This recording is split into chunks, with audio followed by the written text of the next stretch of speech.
Remember the other day on social media with some questions that I could answer? Well, here it is. I'm ready to answer your questions. I've got them right here. Let's get into it. Scariest day in real estate. Hmm.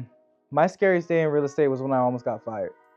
What ended up happening with that was this is my first listing that I ever worked with. I have been working buyers up to this point. I think this is year 2 of my career. So this is my first listing that I was working with. And I didn't really know all the things to do with listings because, as you know, when you get more experience, you figure out further things to do, which I didn't know yet because it was my first again.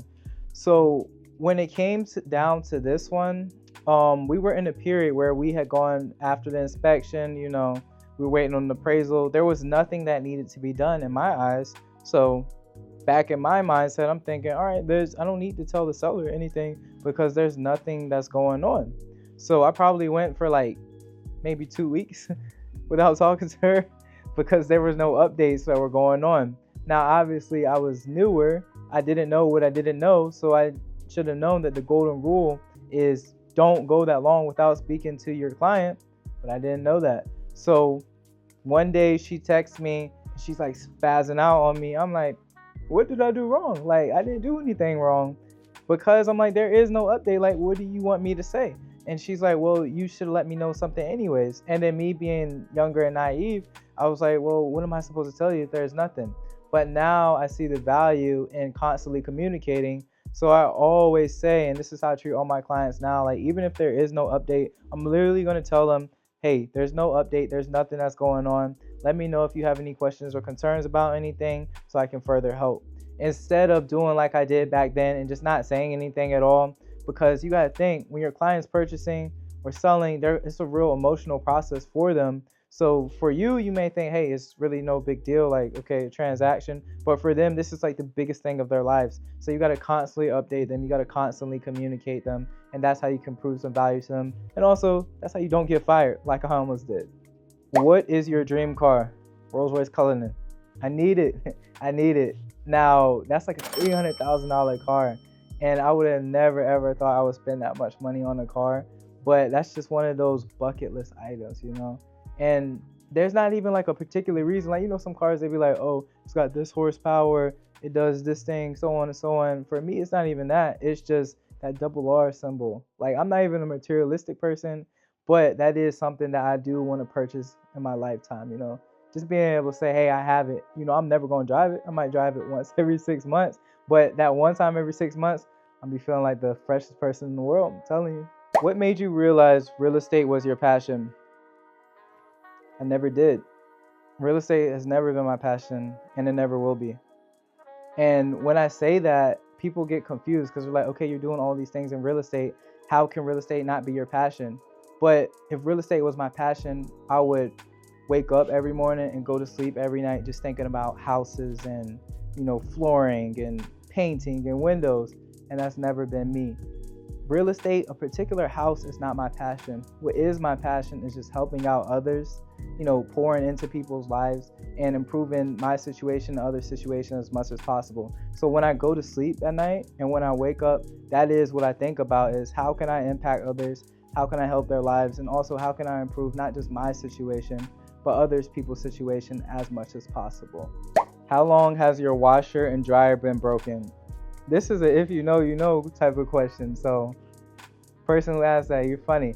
But my washer and dryer has been, it's just my dryer. My dryer has been broken for like 2 months now. So there's a lesson in here, right? So when you purchase a house, get a home warranty because a home warranty will protect you from things like this. It's literally been 2 months. And I wash clothes every week, wash and dry clothes every week. So I've been having to go to the laundromat. And this laundromat, I've gone to like 5 of them. They all got roaches. I got to pay like $20 to wash. And then when I dry, I got to run it through like 10 different cycles. And I got to pay like $5 each time, each cycle. So I could have saved all that headache if I would just got a home warranty and they would have just fixed it. And the reason why it's been so long also is because they say the part is on back order, all that jazz. So hopefully it can get fixed soon. What's some advice you give a person pursuing a career in real estate? Some advice I give a person pursuing a career in real estate is, before I even get into that, Do you guys know, like, when you were kids, or if you're a parent, think about your kids, for example, right? You love your kids when they are first born. They're very needy of you and such, especially when they're first born. You got to breastfeed them, do all those things. But as they start to get older, like when they get to their toddler stage and they're walking on their own, they're talking on their own, they're playing on their tablets or doing whatever they're doing, now they're more independent and they start to get that sense of themselves.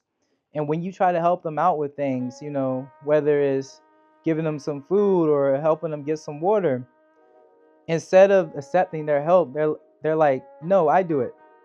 They literally say that, "No, I do it." And as a parent, you're confused because you're like, "Man, I want to help you out. Like, I'm bigger than you. I'm like 20, 30, however old you are. I'm all these years older than you, and I can actually help you out." But your toddler just wants to be independent and do it on their own. And when they do it on their own, they may get it eventually, but guess how long it'll take them? It'll take them, 30 minutes for a simple task that if you would have done it, you could help them out and have it done in 30 seconds. So what I would say is, don't be like that toddler. Don't say I do it and just try to do everything on your own and not take any help, not take any mentorship, and not learn or take advice. Instead of saying I do it, you learn from other people. You seek out mentorship. You join a team of like-minded individuals that can help you out. And based on their experiences and based on their knowledge, you partner up with them to help you get further in your journey. Because you can be like that toddler and do it all by yourself, but it's going to take you way longer when that journey could have been cut short. 1 year, 3 year, and 5 year goals. Okay, so this is good because I never really get into my goals. Like, I like to keep those kind of close to myself, just because I feel like when people kind of know your stuff, they plot on your downfall a little bit. So, but for y'all, I'm gonna unveil the curtain and let you know what my goals are. So we're currently shooting this in the year 2024. So let's talk about 1 year goals. So by the end of 2025, an income goal that I have is $500,000 a year. That's an income goal that I have. A goal when it comes to real estate investing. So for next year, purchase 4 more additional houses. And then also when it comes to other things, is I do want to launch this assets, clothing brand and merchandise off the ground. And as far as my team goes, I want to sell 220 homes as far as my team goes. So that's my 1 year goal. When it comes to a 3 year goal, that can be a super long list, but I'll just keep it short. We're probably talking about income goals for right now. So my income goal for 3 years down the road, 2027, will be $1 million per year earned. And then my 5 year goal, so we're looking at 2029. I'll be 30 then. And 30, I feel, is a real adult age.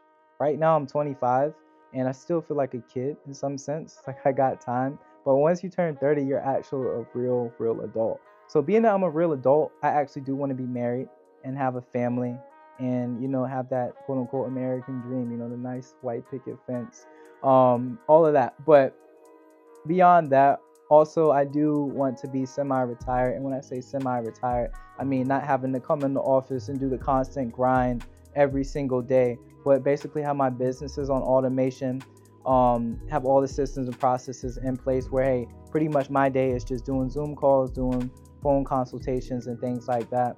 And that's, my long-term goal, my 5 year goal, because I've always waited on having a family until I could be in that semi-retired stage so I could give the most time to my family, which is whether that's my wife, my kids, whoever it is. If you could change or make one thing better about America, what would it be? Stop being so rude. There's no reason for everybody to be so rude. Like, I'm Virginia, I guess we're the South, depending on where you're at. When you talk to people from Mississippi, they look at me like crazy when I say I'm from the South. But if you talk to people from like New York, they're like, oh yeah, y'all, it's definitely the South. So over here, we don't have as much like rudeness, but like definitely when I travel, when I go to places like New York, where people are so rude, they literally run into you in the street and not break a sweat. Like they won't do nothing. So it's crazy. Like, stop being so rude. Just be nicer to people. You know, even something as simple as just asking somebody how their day is, or just smiling at them when you walk by. That's something that can go a long way for somebody, because you never know what people are really going through. So just be nice to everybody, you know, just show love. What was your hardest obstacle as a new agent, and how did you overcome it? The hardest thing for me as a new agent was I started when I was 20 years old.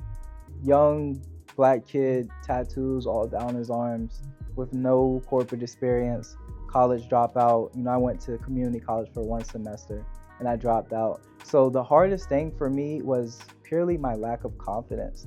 So that definitely negatively affected me, and that's one of the reasons why I had that terrible year my first year. It's just going through that. But how I overcame it is I just outworked my self-doubt.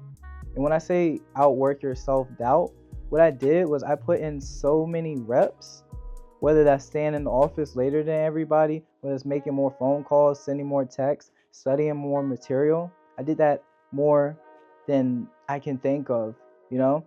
And when I did that, because I had done that so consistently and for such a sustained period of time, there was no way that I couldn't be confident. If you just constantly put in the reps, you'll outwork your self-doubt and you'll just naturally become confident just because you've done it so many times. There's no way, if you've done something so many times, that you're not going to succeed at it. What is your reason why?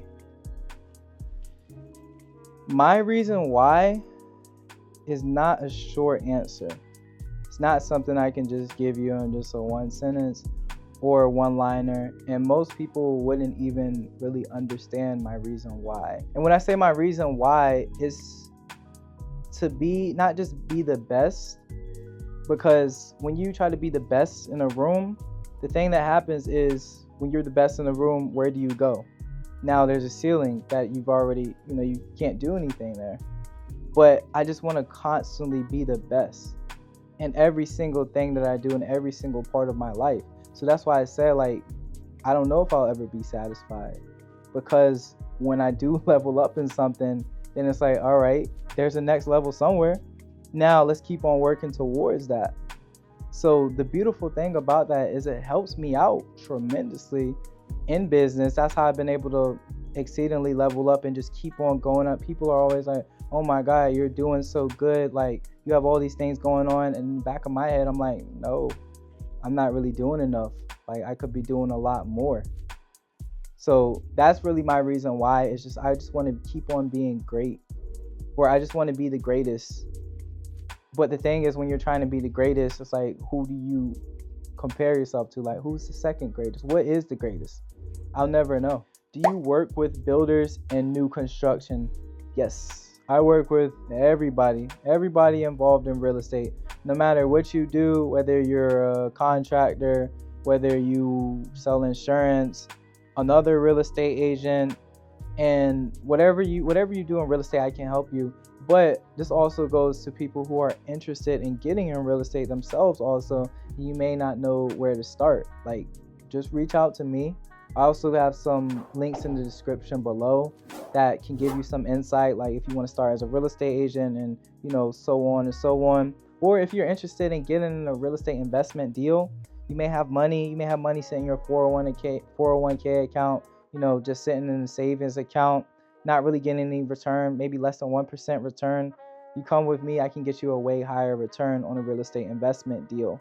So I work with everybody in real estate. The great thing about real estate is there's no discrimination. You can be just like me, some young kid who people wrote them off, all that, and you can make a lot of money in real estate. So I definitely have a soft spot for people like that.